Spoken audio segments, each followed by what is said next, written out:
Movie के शुरू में एक लड़की को दिखाया जाता है जिसकी आज वेडिंग एनिवर्सरी होती है और वो तैयार होकर अपने हस्बैंड से मिलने उसके ऑफिस जाती है, जहां वो देखती है कि उसका हस्बैंड एक लड़की के साथ अपने केबिन में अकेला होता है। वो सोचती है कि शायद उसके हस्बैंड का उस लड़की के साथ कोई चक्कर है, लेकिन वो लड़की बिना कुछ बताए वहां से चली जाती है और वो अपने हस्बैंड से पूछती है कि क्या तुम्हें याद है आज कौन सा दिन है।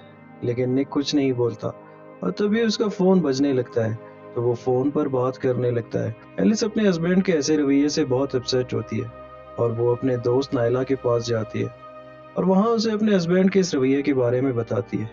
तो नायला उसे बताती है कि वो भी अपनी ख्वाहिशें पूरी करने के लिए एक एक्स्ट्रा अफेयर कर ले ताकि उसका स्ट्रेस लेवल कम हो सके। लेकिन एलिस एक वफादार बीवी होती है और वो अपने हस्बैंड निक को धोखा नहीं देना चाहती। पर नायला उसे बताती है कि तुम्हारे हस्बैंड का उस लड़की के साथ अफेयर है और उसे तुम्हारी कोई परवाह नहीं, वैसे ही तुम भी उसके साथ ऐसे ही करो और इसकी परवाह छोड़ दो। पर एलिस किसी तरह उसकी बात मानने को तैयार नहीं होती।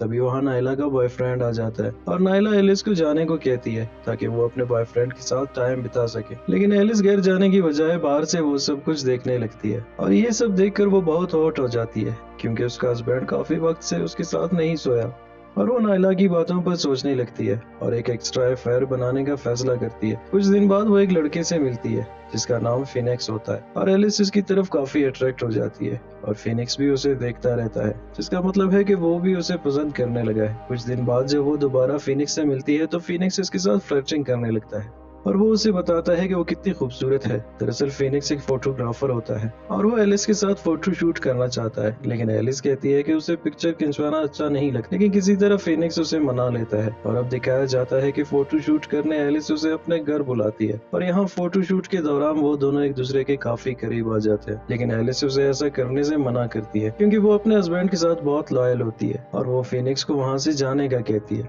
लेकिन फिनिक्स के जाने के बाद वो उसके बारे में सोचने लगती है और एक दिन वो फिनिक्स को फिर से अपने घर बुलाती है और उसके साथ इंटीमेट हो जाती है और उस दिन के बाद वो रेगुलर मिलते हैं क्योंकि निक घर नहीं आता और फिनिक्स किसी भी टाइम आकर इंटीमेट करने आ जाता है। लेकिन एक दिन जब फिनिक्स आता है तो एलिस उसे बताती है कि निक घर में है, इसलिए उसे जाना चाहिए। और जब निक शावर लेने जाता है तभी वहाँ एक बार फिर फिनिक्स आ जाता है और एलिस के मना करने के बावजूद जबरदस्ती इंटीमेट करने लगता है और निक के आने से पहले ही सेशन फिनिश करके चला जाता है। और जब निक बाहर आता है तो वो भी एलिस के साथ सेशन करता है और एक ही टाइम पर दो लोगों के साथ इंटीमेट करने पर एलिस को बहुत मजा आता है। और कुछ दिन बाद निक किसी दूसरी कंट्री में एक ट्रिप के लिए जाता है और यहाँ एलिस फिनिक्स को बुलाकर उसके साथ सेशन करती है और अब फिनिक्स एलेक्स के घर रहने लगता है।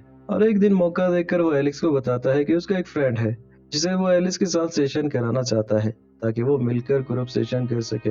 एलिस भी अब ये सब एंजॉय करना चाहती है और कुछ दिन बाद फिनिक्स अपने फ्रेंड को लाता है जिसे देखकर एलिस खुशी से चिल्लाने लगती है क्योंकि उसने पहले कभी किसी ब्लैक आदमी के साथ सेशन नहीं किया होता। और इस सेशन के बाद फिनिक्स अपने कई दोस्तों को साथ लाता है और वो सब के सब एलिस के साथ सेशन करने लगते हैं। एक दिन अचानक निक बिना कुछ बताए घर वापस आ जाता है और अपने घर में फिनिक्स का कोट देख लेता है और एलिस से कोट के बारे में पूछने लगता है। तभी वहाँ अचानक फिनिक्स आ जाता है और वो निक को अपना तारुफ करवाते हुए बताता है कि वो एक फोटोग्राफर है और एलिस की कुछ पिक्चर्स दिखाता है, जिससे निक बहुत खुश हो जाता है क्योंकि उसकी वाइफ ने फिर से मॉडलिंग शुरू कर दी है। अब दिखाया जाता है कि कुछ दिन बाद एलिस नायला से मिलती है और उसे अपने सारे सेशन के बारे में बताती है, जिससे नायला बहुत हैरान होती है और वो उसे बताती है कि मैंने सिर्फ एक बॉयफ्रेंड बनाने का बताया था और तुमने इतने बहुत से लोगों के साथ सेक्स किया जिससे तुम्हारे लिए काफी प्रॉब्लम्स पैदा हो सकते हैं। और नायला के चले जाने के कुछ देर बाद एलिस की तबीयत खराब होने लगती है और उसे पता चलता है कि वो प्रेग्नेंट है और अब वो फैसला करती है कि वो ये सब छोड़ देगी और फिनिक्स के पास जाकर उसे ये सब बताती है कि वो प्रेग्नेंट है और उसे पता नहीं कि उसके बच्चे का बाप कौन है क्योंकि वो बहुत से मर्दों के साथ सो चुकी होती है और वो मजीद ये सब नहीं करना चाहती।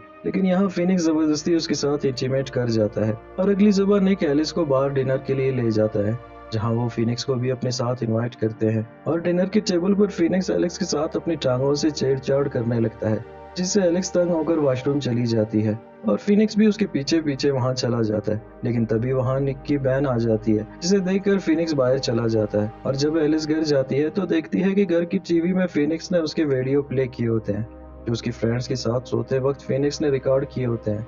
इससे पहले कि वो वीडियोस कोई और देख लेता एलिस जल्दी से टीवी बंद कर देती है और अब दिखाया जाता है कि फिनिक्स इन वीडियोस के जरिए एलेक्स को ब्लैकमेल करता है और वो उसे मजबूर करता है कि वो उसके साथ रिलेशन में रहे, नहीं तो वो ये सब के सब वीडियो उसके हस्बैंड को सेंड कर देगा।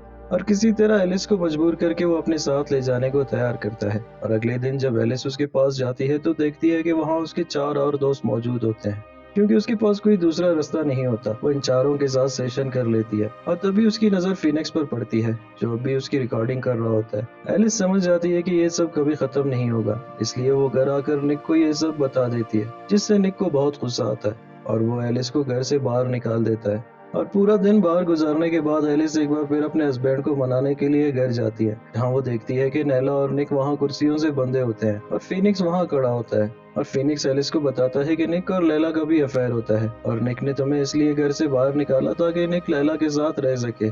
एलिस को इन सब पर यकीन नहीं होता, क्योंकि वो निक पर बहुत भरोसा करती है। और अब दिखाया जाता है कि फिनिक्स निक पर हमला करता है और किसी तरह एलिस नायला को कोड़ लेती है और उसे बाहर जाने को कहती है। और नायला बाहर जाकर पुलिस को कॉल करने लगती है। तभी वहाँ फिनिक्स आ जाता है और एक हथौड़ी से नायला के सर पे वार करता है, जिससे नायला वहीं गिरकर मर जाती है। और दूसरी तरफ एलिस पहुंच जाती है और उसी हथौड़ी से फिनिक्स को मार देती है। और अब दिखाया जाता है कि 6 महीने गुजर चुके हैं। निक और एलिस एक बार फिर नई जिंदगी जी रहे हैं, लेकिन यहाँ एलिस एक बार फिर किसी को मैसेज कर रही होती है।